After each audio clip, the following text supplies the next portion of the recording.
Hello and welcome from my little space here in Vienna. My name is Luise. I'm a literature student and writer. I am very close to finishing my master degree. I only have to do a master exam, which is going to be in September. And for that, I have a reading list of 19 books. I already made a part 1 with all the books from the topic exile literature, Austrian exile literature. And now this is going to be part 2, contemporary Austrian literature from 1990 up until today.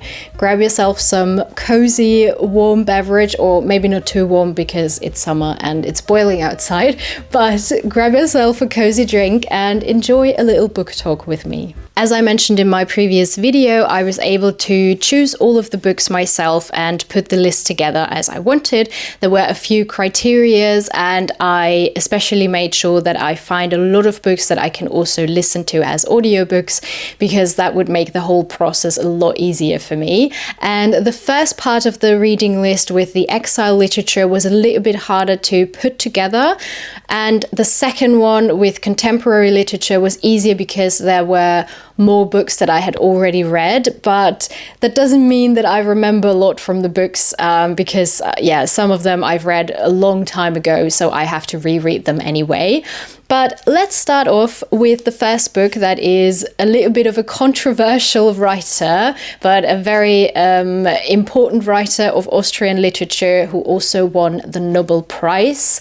This is Peter Handke. I chose the book Die Obstdiebin. There is an English translation called The Fruit Thief, or One Way Journey into the Interior. This writer won the Nobel Prize, and he has brought to himself a lot of attention over the past few years, and also in his first years, where he wrote a lot of provocative texts. One of his most popular ones is a play where the actors insult the audience, which was quite confusing for the people back then. I only want to talk about this very briefly. Peter Handke had a very controversial view on the Yugoslav war, and a politician who was convicted of a genocide, and he never distanced himself from this. So this is just something you have to keep in mind, and you might want to read some articles before you dive deep into this. But I'm reading this book on an academic level, discussing it with my professor,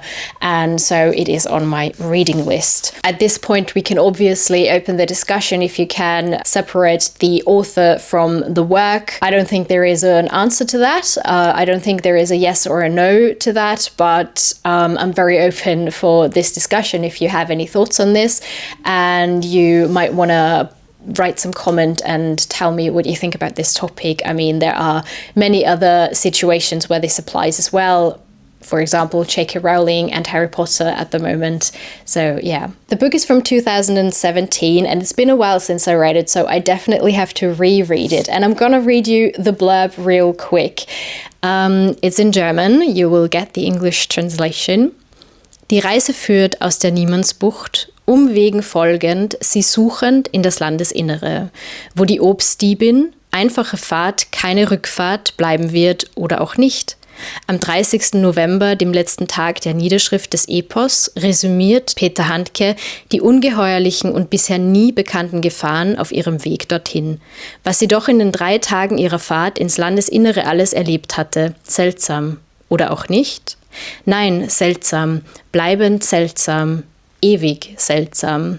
All of the motives are a little bit confusing, and so is the language, which is always the case with Peter Handke and which makes this author so interesting to analyze. There is not much time that passes in the book, and still there is a lot to say about this journey within this rather short period of time. And these kind of strange adventures where at passages you are not entirely sure what is going on are still so interesting. And the language is complex, as I already said, but it evokes very beautiful pictures, and it's confusing at the same time. Sometimes there are moments where I'm like, I have no clue what is going on, and I still want to keep reading. I still want to know what this character experiences, and especially what the language provides and what picture is built through the language, because it's so special. If you are interested in a very unique language and way of writing, this book might be interesting for you. It's definitely a little bit of a challenge, but in a good way. The second book is by a famous Austrian author called Köhlmeier, and I think he's one of my favorite Austrian authors. At least, I mean, I haven't read that much, but from the books that I have read, he is a real storyteller, and he knows how to really spin a tale from beginning to end and making it interesting, even if the plot is maybe you wouldn't gravitate towards it, but it's still so nice to read, and you can fall into the book and get surrounded by the characters and the world. So he does a really good job in making it exciting and captivating.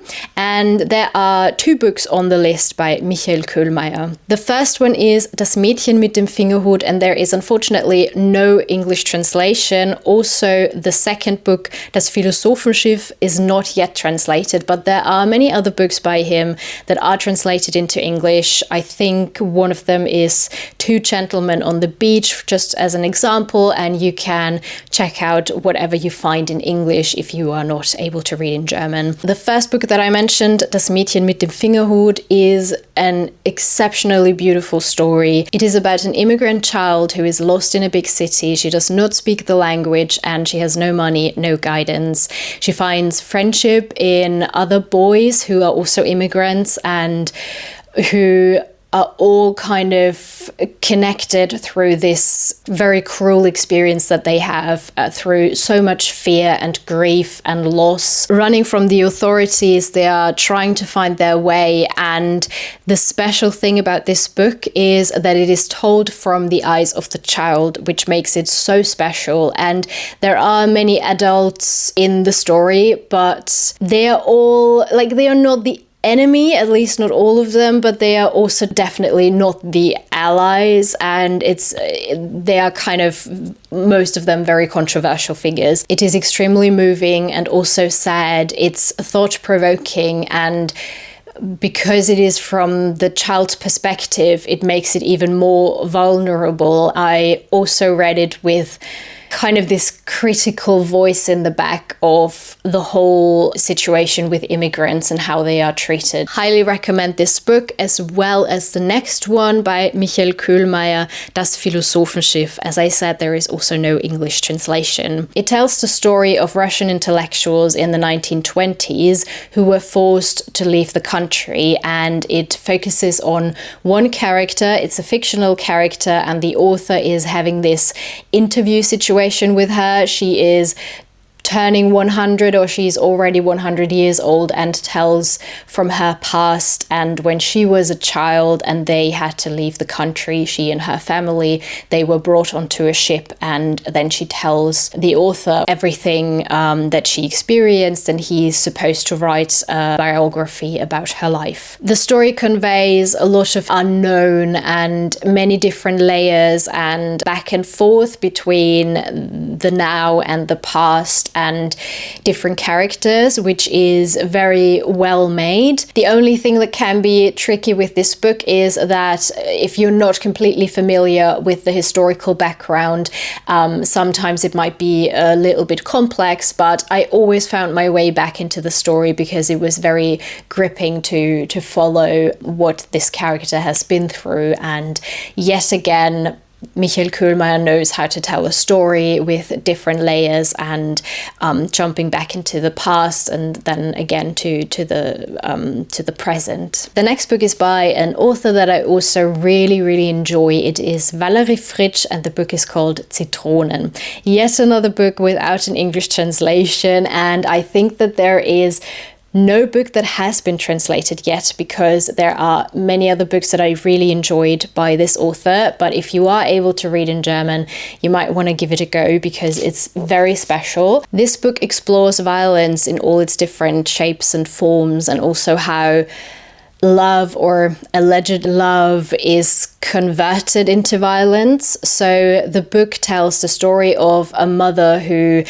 keeps her kid sick by giving her medicine to feel sick so she can be there for her kid, to take care of the kid and look after it. We get to know the trauma of this character and its lost life in a way, and all the things that this kid was not able to experience because of the sickness. What makes Valerie Fritsch's book so unique is also definitely the language. It's extremely dense and packed, but in such a beautiful way and very, very interesting to explore. Every word is in the right place and evokes a picture or an emotion or some kind of association. This makes it a bit complex to read, but it's so lyrical and beautiful, so I can highly recommend it. We are moving on to the next book by Eva Menasse. She's also a famous Austrian writer.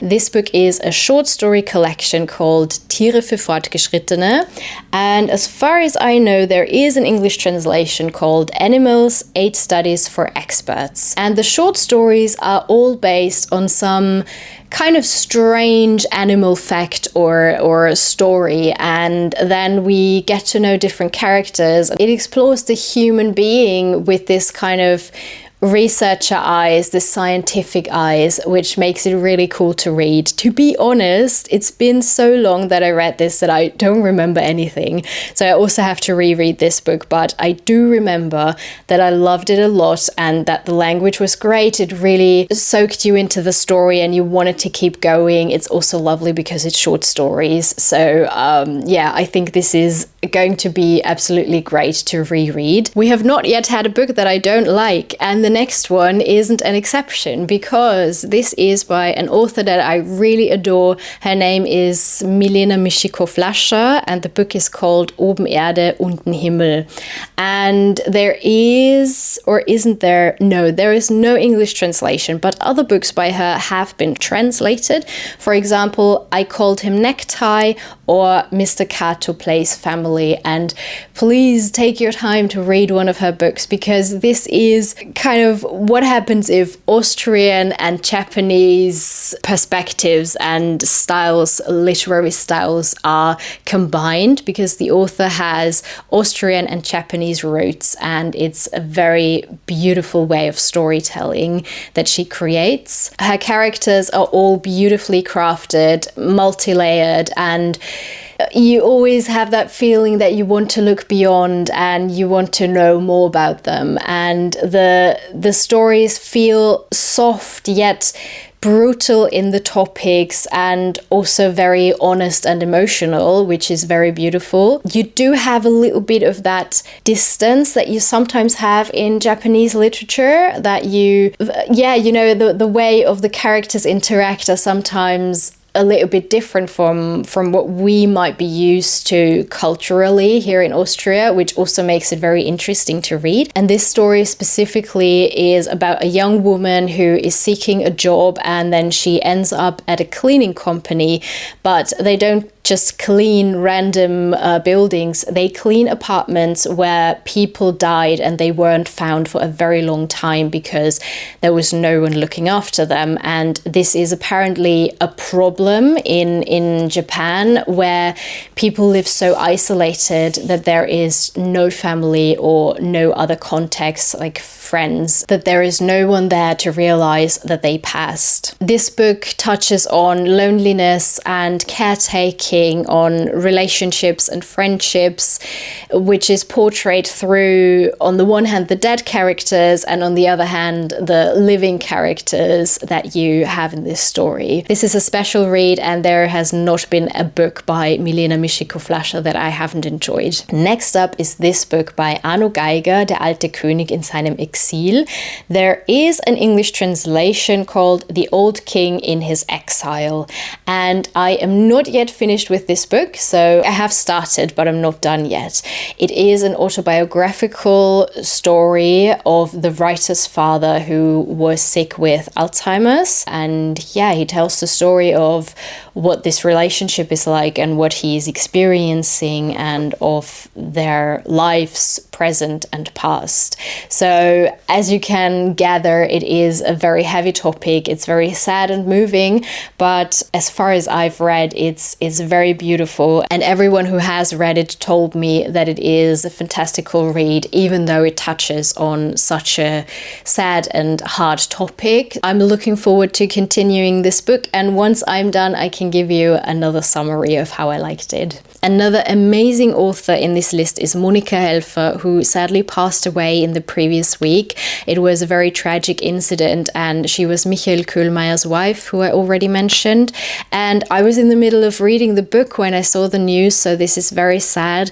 But I'm glad I finally read something by her, because her work is very special. The book is called Die Bagage. In English, the translation is called Last House Before the Mountain. It is autobiographical and tells mostly the story of Monika Helfer's grandmother, but we kind of get this family history of her family, her grandmother and all the children, the different generations. Her grandparents lived through the First World War, and her grandfather had to serve while her grandmother stayed at home with the children. In total, like, she was pregnant, then afterwards again she had 7 children. It talks about what it was like being a woman during the war back in that time, alone while the man of the house was gone. So many misogynistic views in this kind of secluded small mountain area.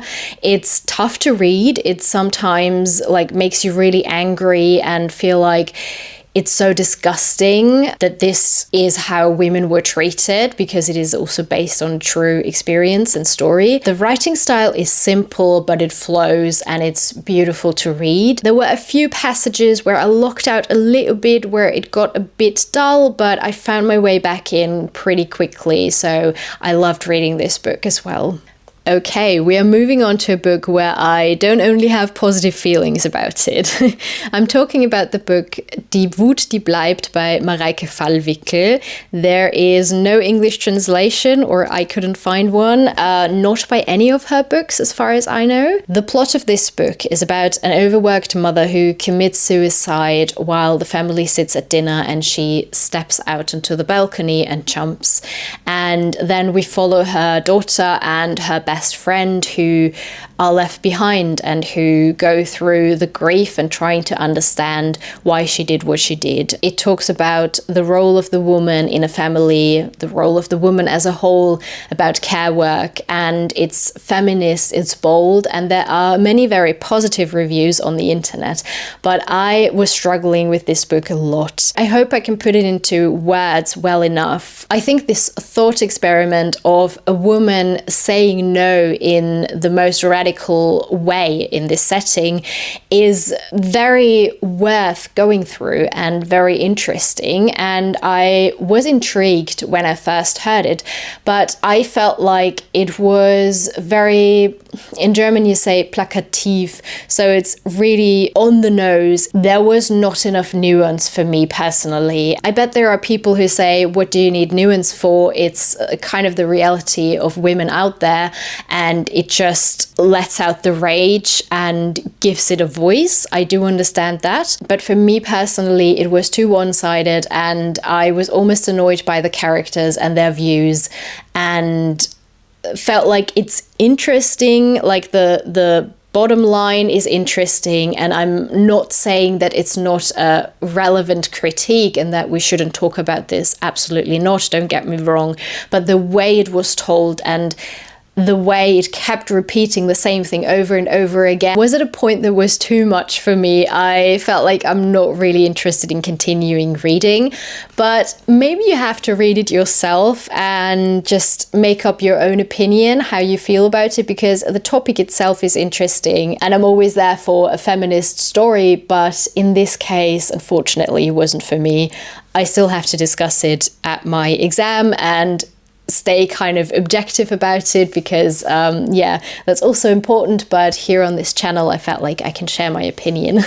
We are now coming to the 10th and last book of my list. It is by Robert Seethaler, Ein ganzes Leben, A Whole Life in English. As the title already gives away, it's about a whole life, and we get to know the character's strokes of fate as he experiences many devastating things in a very rural area in the mountains, and also the love of his life, many losses. And it feels like it's a very simple story in a way, but also very special and interesting.